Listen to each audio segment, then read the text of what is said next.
बिल्कुल, good Karma, bad Karma तो ये भुगतना तो पड़ता ही है ना आत्मा को। पहले सिस्टम थी तो उसको पकड़ के नीचे नरक में सजाई दी जाती थी। उसकी आत्मा में तो रिकॉर्ड हो रहा है, उसके सूक्ष्म शरीर में रिकॉर्ड हो रहा है, कारण शरीर में रिकॉर्ड हो रहा है। तो वो विकृत नीचे की योनि में जा रही है। प्रेत भी दुखी होते हैं, भूत प्रेतों को भी सजा मिलती है। हमारा बंधन तो रहेगा, वहां पर भी रहेगा। अंदर ही है ना, बाहर कुछ नहीं, सब कुछ अंदर ही है।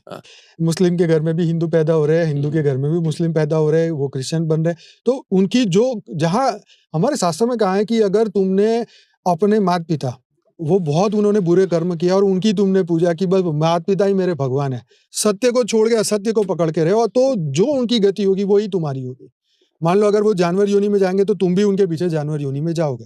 कर्म बंधन जोड़ा है। तुमने असुरों को पूजेगे तो हम असुर योनि में जाएंगे, हम देवताओं को पूजेंगे तो देव योनि में जाएंगे। गीता में यही बोला है, जिसको ध्याओगे उसे पाओगे। आज अगर हम इल्यूमिनाटी की पूजा करने बैठ जाते हैं तो हम उन्हीं के ग्रुप में जाने वाले हैं, वही लेने आएंगे। अब चॉइस इज योर्स। ब्रह्म बनना है, शिव बनना है, जीव बनना है, देवता बनना है, दानव बनना है, यक्ष बनना है, क्या बनना है? हर चीज अंत मते सो गति। कर्म बंधन को फॉलो करना पड़ेगा। या तो इससे निकलना है तो ये ज्ञान मार्ग है, नहीं तो ये भोग योनि है, ये कर्म भूमि है। आज इधर से उधर एक मनुष्य भी भटक रहा है तो सूक्ष्म जगत नहीं भटके। हाँ, भूत प्रेत के भी कर्म बंधन है, एलियन के भी कर्म बंधन है और मनुष्य के भी कर्म बंधन है। खाना पीना और सो गए, और कोई मेरा जीवन का कोई पर्पस ही नहीं है। तो वो यहीं पर रहेगी, यहीं फिर से जो कर्म किया है उसी के अनुसार उनका फिर से जीवन मिलेगा और फिर से भोग करेगी, या सुख भोगेगी या दुख भोगेगी, एज पर हिज कर्म। कहीं नहीं जाएगी, यहीं रहेगी। और ऐसे तो ढेर आत्मा को गति करने के लिए पावर चाहिए ना। गति आएगी ज्ञान से, ज्ञान से गति होगी ना। ज्ञान ही नहीं है तो क्या पता।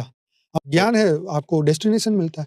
अज्ञान से ही तो भटक रही है। मुझे पता चल गया मैं परम धाम से आया हूँ, मुझे परम धाम में जाना है, शिव भगवान ने मुझे बनाया था, मुझे शिवत्व प्राप्त करना है, परम शांति को पाना है, तो मेरा ये गोल फिक्स हो गया अभी से।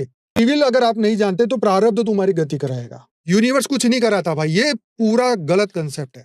रचयिता तुम्हें कुछ देके जाएगा। तुम्हारा शिव से कनेक्शन है तो वो तुम्हें देगा, देवता से कनेक्शन तो वो तुम्हें कुछ देगा। श्रेष्ठ कर्म करो तो कर्म का फल मिलेगा। धरती लोक की वासनाएं समाप्त हो जाए तो हमारा सही कनेक्शन हो जाए, हम ज्ञान और योग और ध्यान करें, इच्छा वासना कामनाएं पूरी करें, तो हमारा ये हो सकता है। प्रारब्ध ने हमने इतना बड़ा किया था, उसके सामने आपको इतनी तपस्या और ध्यान और योग करना पड़ेगा, तब जाके तो वो कटेगा ना। हर सूक्ष्म जगत में केंद्र है। तो ये सूक्ष्म जगत की जर्नी आज भी चलती है। 33 कोटि देवताओं ने इसको, सनातन को भी होल्ड कर रखा है, नहीं तो अभी यूं कन्वर्जन हो जाए।